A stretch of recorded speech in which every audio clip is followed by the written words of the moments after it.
दोस्तों इस वीडियो में कुछ ऐसे नाम के बारे में बताऊंगा जो नाम रखना इस्लाम में बिल्कुल नाजायज हैं। तो चलिए शुरू करते हैं। मालिकुल अमलाल, जिसका मतलब है हर शे का मालिक। सैयदुल खल्क, जिसका मतलब है तख्लीकी दुनिया के सरदार। अल आकिब, जिसका मतलब है जिसके बाद कोई नबी नहीं होगा। अब्दुस शमस, जिसका मतलब है सूरज के बंदे। अब्दुल काबा, जिसका मतलब है काबा घर के बंदे। अब्दुल मा, जिसका मतलब है पानी के बंदे। गयूर, जिसका मतलब है हसद करने वाला।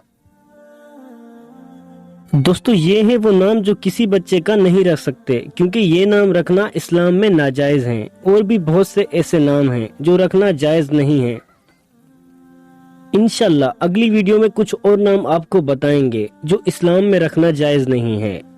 उम्मीद करता हूँ हमारी ये वीडियो आपको पसंद आई होगी। अगर वीडियो पसंद आई तो वीडियो को लाइक करें और हमारे और आपके अपने यूट्यूब चैनल समर टीवी को सब्सक्राइब करें और साथ मौजूद घंटी को जरूर दबाएं। आप सबका बहुत बहुत शुक्रिया। हो सके तो दुआओं में याद रखिएगा। अल्लाह पाक आप सबका हाफिज व निगहबान। वालेकुम अस्सलाम।